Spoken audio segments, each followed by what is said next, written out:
A partir de este momento nos estamos grabando, ¿vale? Mm, Vuelvo a compartir. Bien, de allí, lo que les decía, la figura interesante va a ser San Pablo, porque después del libro de los Hechos de los Apóstoles vienen una serie de cartas. La primera es la carta a los romanos, se le atribuye a San Pablo. ujú, Después tenemos la carta de Corintios, primera y segunda, las de los Gálatas, primera y segunda, pero en primera, Filipenses, Tesalonicenses, primera y segunda, Filemón, Colosenses, Efesios, Timoteo, primera y segunda, y Tito. Todas estas cartas son cartas ujú. pastorales escritas por San Pablo y dirigidas algunas a personajes importantes como Timoteo y Tito, que son apóstoles de San Pablo, fueron apóstoles de Pedro también, van a ser obispos encargados de algunas comunidades. Filemón va a ser otro interesante. Y las demás, a los corintios, a los romanos, a los filipenses, a los tesalonicenses, son comunidades que Pablo fue fundando a lo largo de su ministerio, a lo largo de su vida. La última comunidad va a ser la de los romanos, ¿vale? Bienvenida, Sí, Katia. Luego vienen las que llamamos cartas católicas. La primera de estas cartas católicas va a ser precisamente la carta de Santiago. Santiago Apóstol. ujú, Tenemos también primera y segunda carta de Pedro. Ajá. Tenemos primera, segunda y tercera carta de Juan.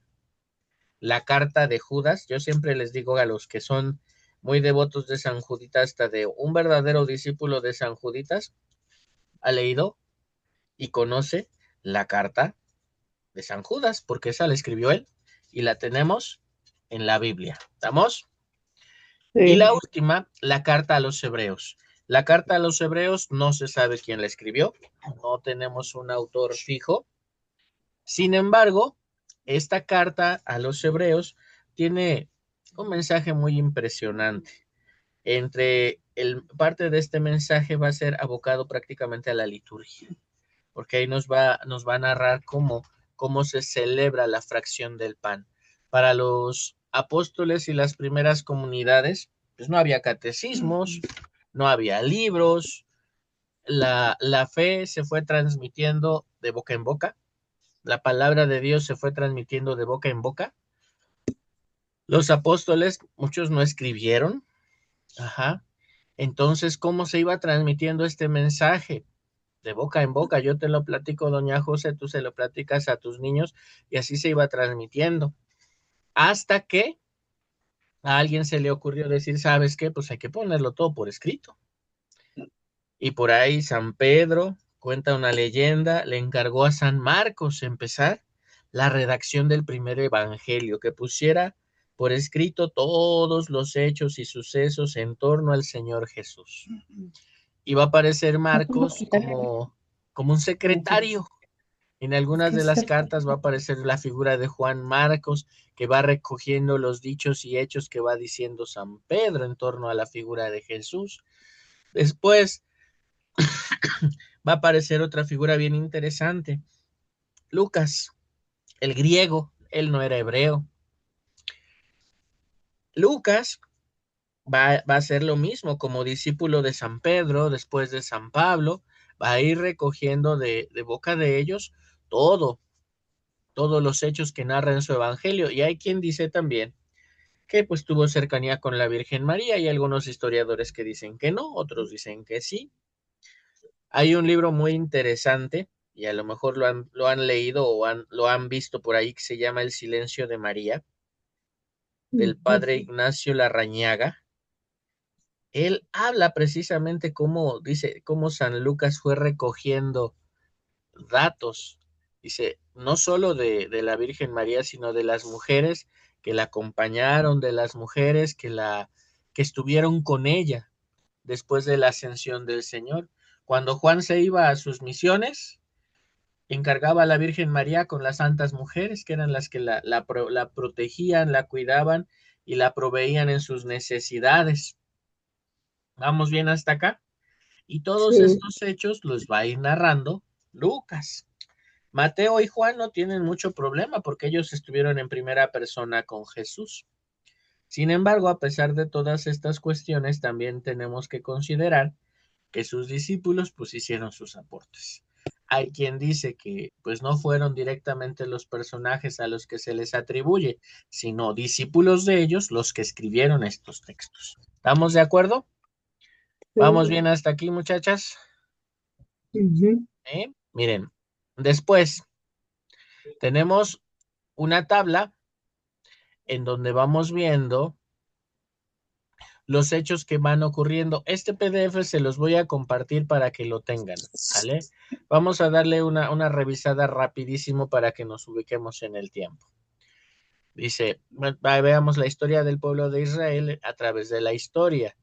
Los orígenes, el Génesis del 1 al 11, se narra precisamente pues la creación del hombre, la creación de todas las cosas. Históricamente lo ubican en la época del Paleolítico, unos 9.000 años antes de Cristo, o sea, unos 11.000 años a partir de nuestra era, más o menos, de nuestro tiempo. Luego, la época de los patriarcas va a ser muy posterior, que serían los capítulos del Génesis del 12 al 50, y vamos a tener primero los hechos de Noé. ¿Se acuerdan de la historia de la barca de Noé, el arca de Noé? Va a Sí. estar narrada en estos capítulos. También va a estar narrada en estos capítulos la historia de Abraham, de Jacob, de Isaac, y finalmente de De José el José. soñador. Y todo esto lo ubicamos en el tiempo. Y fíjense aquí, va a estar más o menos al mismo tiempo que la civilización griega estaba en su época de florecimiento, ¿no? Asia Menor, el Imperio Hitita, Egipto estaba en su esplendor, Mesopotamia, y lo ubicamos más o menos en el 1750 antes de Cristo. Y ojo, aquí hay algo interesante. Aparece el código de Hammurabi. ¿Se acuerdan qué es el código de Hammurabi? No. Nos lo enseñaron en la escuela y somos de la Mm. vieja escuela y sí lo vimos. Nos lo enseñaban No, como en padre, yo no quinto, me acuerdo. sexto. El código de Hammurabi se le atribuye al rey Hammurabi y es el documento más antiguo que establece normas para que un pueblo vaya caminando adecuadamente. ¿Sale? Y por eso es Ujú. muy importante. Luego, el Éxodo, que sería el siguiente libro. En el Éxodo, ¿qué se nos narra? La salida del pueblo De de Israel. Israel de Egipto, ¿vale? Lo que es el Éxodo, el Levítico, los Números y el Deuteronomio, que son los siguientes textos del Pentateuco. ¿Estamos de acuerdo? Y ahí que Sí. encontramos, lo ubicamos más en este tiempo, el pueblo de Israel, en el 1650 a.C., la edad del bronce, van a aparecer 400 años de esclavitud, los que ya no sabemos. ¿Sale? Que es Ujú. todo lo del Éxodo. En este mismo tiempo, pues el imperio hitita sigue arriba, Egipto y el rey Akenatón, el faraón Tutankamón, Ramsés II, que son los que construyen las grandes pirámides que vemos como signo del Egipto, las pirámides de Giza. Brota China, las dinastías Shang son las más poderosas, las que construyen la Gran Muralla, y nos seguimos ubicando más o menos en el 1750 antes de Cristo, ¿vale? Acuérdense que antes de Cristo el tiempo se mide de atrás para adelante. Ujú. Luego, el siguiente texto después del Pentateuco, encontramos el libro de Josué. Y después de Josué viene el libro de los jueces. Otro libro bien interesante, primera y segunda de Samuel. Samuel va a ser el último de los jueces. ¿Vale? Ujú.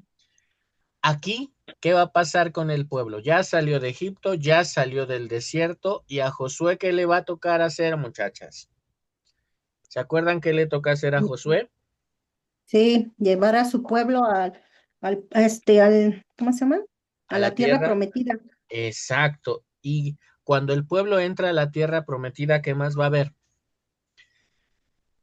Dice el Señor, yo no quiero guerra, van a seguir mis órdenes. Y el Señor ordena que los sacerdotes levitas lleven en hombros, dice, desde el amanecer hasta el anochecer, Ah, el sí. arca, lleven ¿Envuelta? el arca alrededor de la ciudad. Dice la historia, las murallas de Jericó eran tan gruesas que en su interior se podía construir una casa completa. Eran muros impenetrables. Y sin embargo, dice la historia, el Señor cuando vio que los israelitas obedecieron, ¿qué hizo? Hizo que las murallas cayeran, pero de afuera hacia adentro, Ujú. sin intervención de armas, porque los israelitas carecían de armas. Y ahí les da la posesión de esta tierra. ¿Vamos bien hasta acá? Ujú. Esta es lo que le va a tocar a Josué. Que el pueblo entre y que el pueblo tome posesión de la tierra prometida. A cada una de las 12 tribus, porque todavía el pueblo de Israel va a estar dividido en 12 tribus, le va a dar una región de acuerdo al testamento de Jacob. Ahí les va la tarea para la siguiente clase. En el libro del Génesis, ya casi hasta el final, van a encontrar el testamento de Jacob. Léanlo. Está bien interesante. Cómo Jacob va hablando a cada uno de sus hijos y a cada uno de ellos le va asignando una parte de esa tierra prometida. ¿Sale? Ujú. Luego, después de la entrada del pueblo, Dios va a gobernar a su pueblo a través de los jueces. Entre los jueces nos vamos a encontrar varios personajes interesantes. Entre ellos va a estar Samuel, perdón, sí, Samuel es el último de los jueces. Va a estar Sansón, va a estar Débora.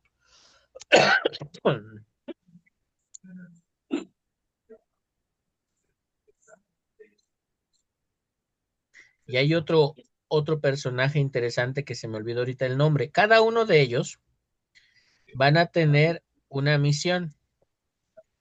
Gedeón, Otoniel, Ehud y Jefté.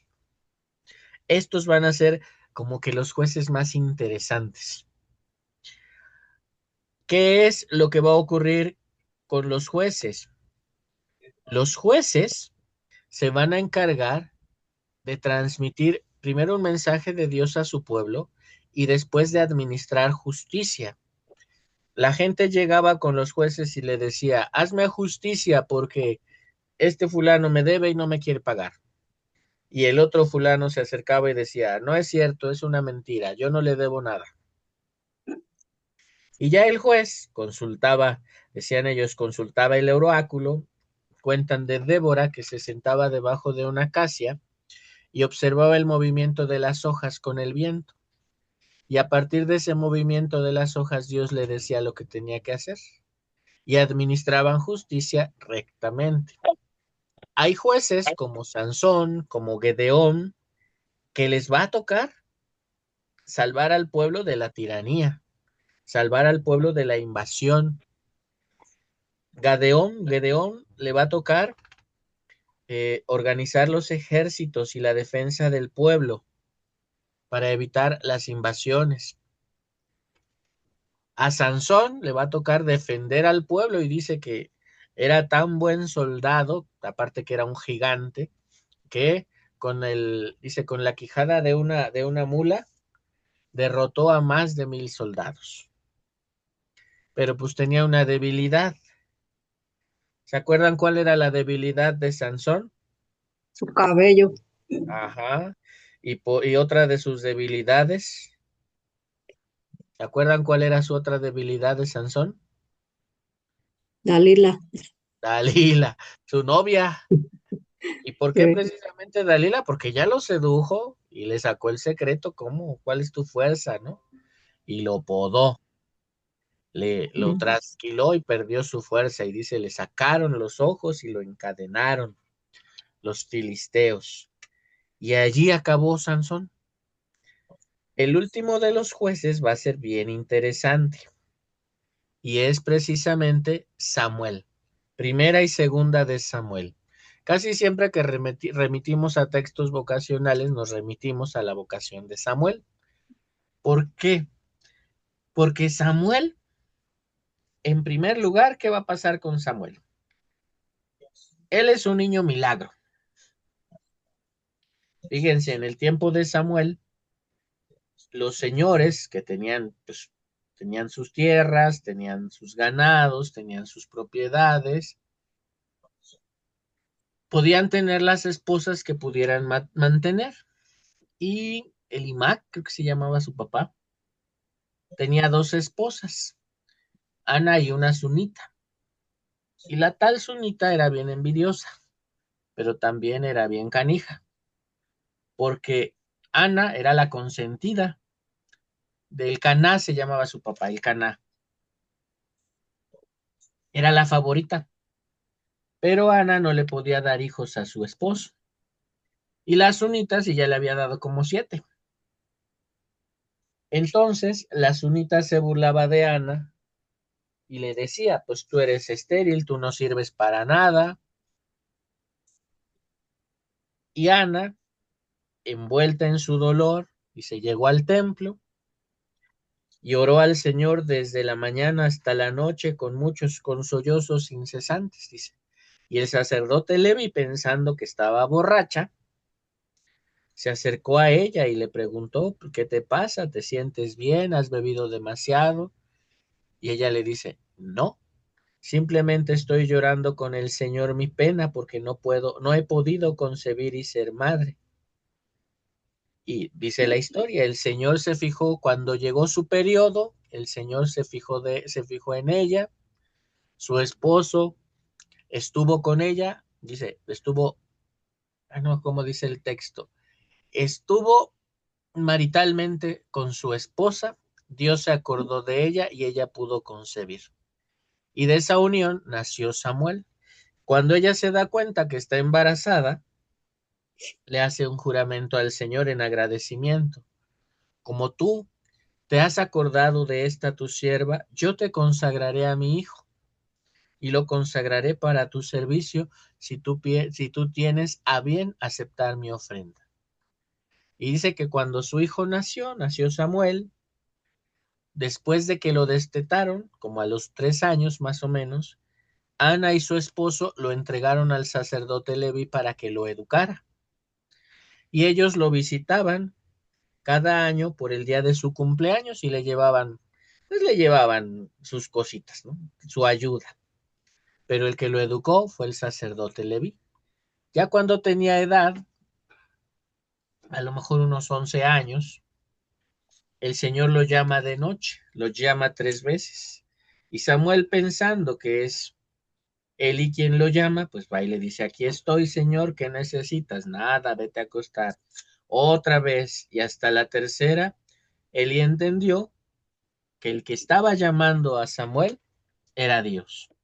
Y de ahí la frase, habla, Señor, tu siervo escucha.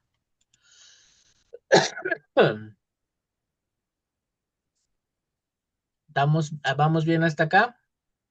Sí, Y ese es precisamente lo que nos va a narrar el libro de Samuel. Ahora, a Samuel le va a tocar después ungir a los primeros reyes. Va a ir el pueblo con Samuel, ya que Samuel es el sumo sacerdote, porque también es sacerdote, ya que Samuel es reconocido como juez, como profeta, el pueblo le tiene mucho respeto y tiene eh, mucho respeto y se someten a lo que Samuel dice. Entonces va el pueblo y le dice a Samuel, oye, es que no es justo que todos los pueblos tengan un rey y nosotros no. También nosotros queremos tener un rey. Y va Samuel y le dice al Señor, el pueblo quiere tener un rey. Y el Señor dice, sí, ya los escuché. Ve a la casa de fulano de tal y unges a Saúl como rey. Saúl gobernó como 30 años. Pasó el tiempo. Saúl fue infiel, empezó a ser tirano, empezó a ser infiel a las órdenes del Señor. Y el Señor a través de Samuel le dice, ve y unge ahora a David, porque el reino de Saúl caerá y es necesario que mi pueblo tenga un verdadero rey. Y va Samuel y unge a David. Va a desatarse la guerra, va a desatarse la polémica, Saúl contra David, hay partidarios, David va a tener la oportunidad de matar a Saúl, pero sin embargo dice, yo no voy a levantar mi mano contra un ungido del Señor. Creo que lo vimos, no sé si este domingo, domingo pasado se vio esta parte. No levantaré mi mano contra un ungido de Dios. Pero sin embargo, fue el Señor quien lo llamó a cuentas. Y va a ser cuando Saúl asuma el control del pueblo y establezca su capital en Israel, en Jerusalén. A David le va a tocar tratar de unificar los diferentes reinos. Cada una de las 12 tribus se va a unificar como un reino distinto. Algunas se van a ir uniendo en torno a la figura de los jueces, de Samuel y posteriormente de David, pero va a tardar. Va a estar dividido esto y es lo que vamos a ver en el siguiente punto. David va a tener la intención de construir el primer templo, porque dice, ¿cómo es posible que yo habite en palacios forrados de mármol y maderas preciosas y el arca del Señor siga habitando en una tienda de campaña? No se habían percatado de eso.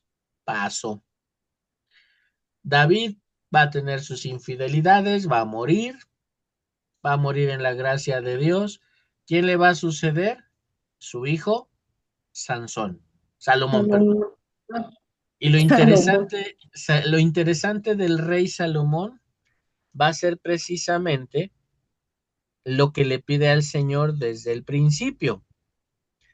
¿Se acuerdan qué le pidió el Señor desde el principio? Sí. ¿Qué? ¿Qué le pidió Salomón a Dios? Ajá, Sabiduría. exacto. Dice, no te pido oro, no te pido riquezas, te pido solamente sabiduría Sabiduría. para gobernar y hacer tu voluntad. No te pido otra cosa. ¿Vale? Ujú. A Salomón sí le va a tocar construir e inaugurar el primer templo. A él sí le va a tocar, ¿vale? Y esta etapa de Josué, jueces, primera de Samuel, van a abarcar precisamente los reyes Saúl, David, Salomón. Grecia cae en la Edad Oscura, más o menos el 1100 al Bajo. 776 antes de Cristo, ¿vale?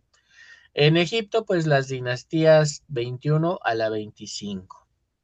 Después de esta etapa, que viene el imperio asirio. Si ven la anterior es la tierra prometida, ya el establecimiento del pueblo.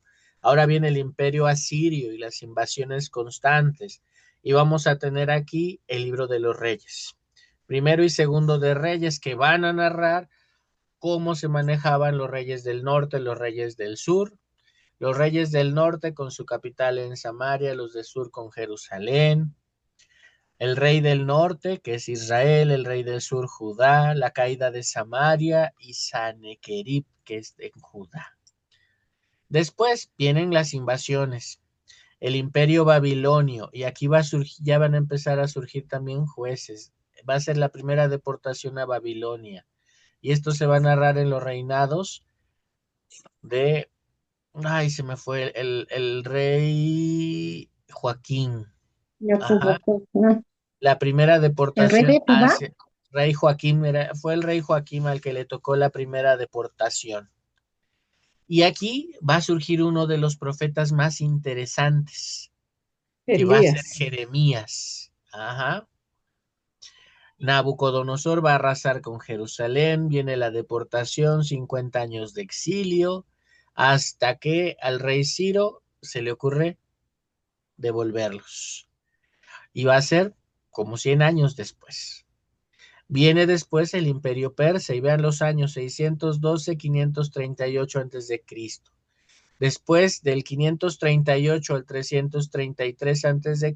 viene el Imperio Persa Ay, y vienen los profetas Esdras y Nehemías. Acá, en la anterior, estuvo Jeremías, estuvo Ezequiel también en este periodo. Aquí, en el del Imperio Persa, el rey Ciro, después de invadir Babilonia y asumir todo el control, va a permitir que los israelitas regresen a su tierra y va a ayudar a la reconstrucción del templo, segundo templo. ¿Vale? Bien, ujú. en cuanto a otras culturas, el gran Platón muere en el 427, Sócrates en el 339 y Aristóteles hasta el 384. Luego viene otra etapa interesante, la del Imperio Griego, 333 al 63 antes de Cristo.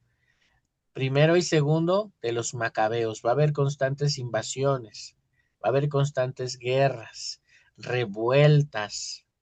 Los Ptolomeos contra los Seleucitas, la abominación de la desolación y la revuelta macabeo. Va a haber un personaje bien interesante en este periodo que se va a llamar Judas Macabeo, que lucha precisamente contra las invasiones. Busca defender siempre la soberanía de Israel sobre su propia tierra y la sacralidad del templo. En otras culturas tenemos la historia del gran Alejandro Magno y la construcción de la muralla china. La famosa batalla de Isos, la de los 300 que vimos en película. Ahí está. Después, ya viene lo interesante. 63 antes de Cristo al 135 después de Cristo.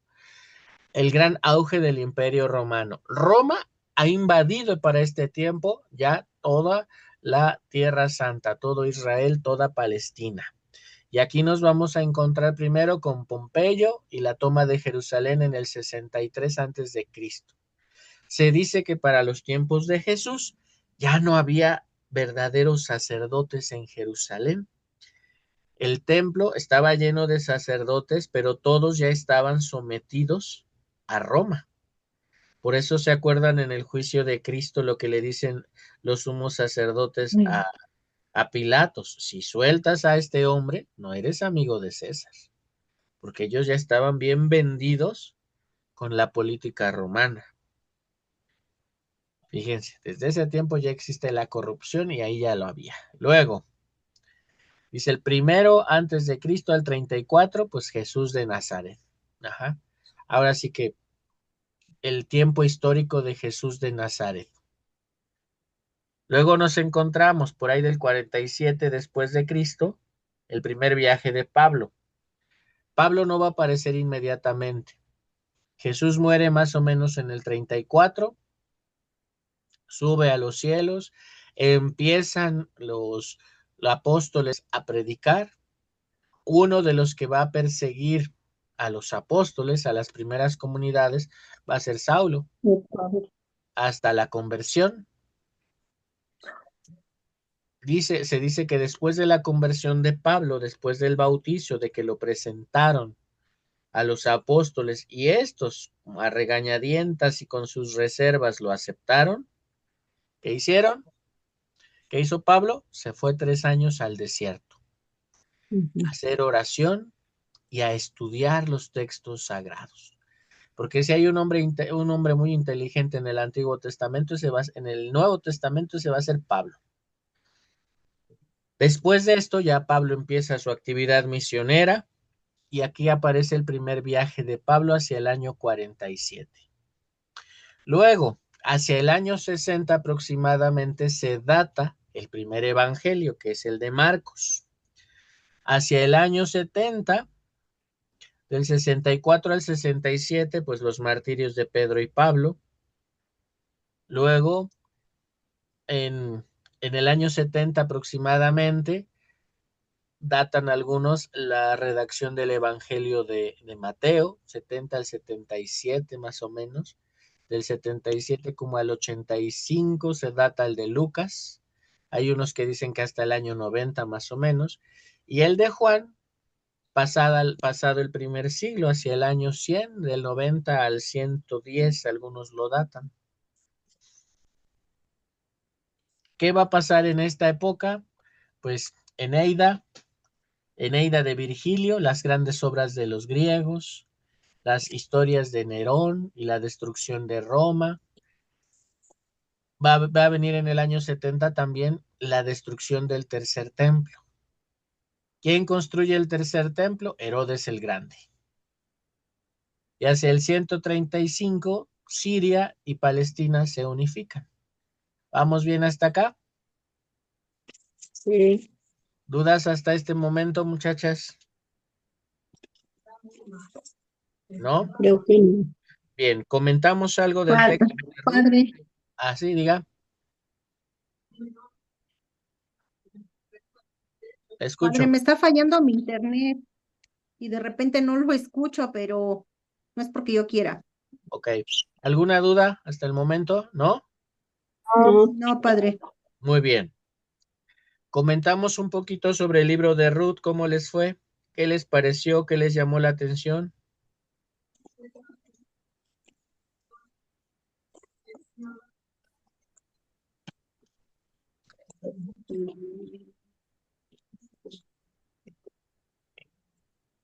¿Nada les llamó la atención? Y padre, de cómo que no era, bueno, Ruth, que no era esta, bueno, ¿cómo se llama? Miriam, la suegra de Ruth, cómo Noemí. quererla, o sea, no tanto como, ajá, como su suegra, sino más, porque cuando murió bueno, cuando queda viuda Noemí, y luego, sus nueras y se va, o sea, cómo la sigue, y no era su mamá. Ajá. Eso me llamó la atención ¿Qué y más? más, este, y bueno, ¿y cómo va, no? ¿A dónde se van? ¿A Jerusalén? ¿A dónde se fueron? ¿A Belén? A Jerusalén, A no Belén. recuerdo. A Belén, ¿verdad? A la tierra de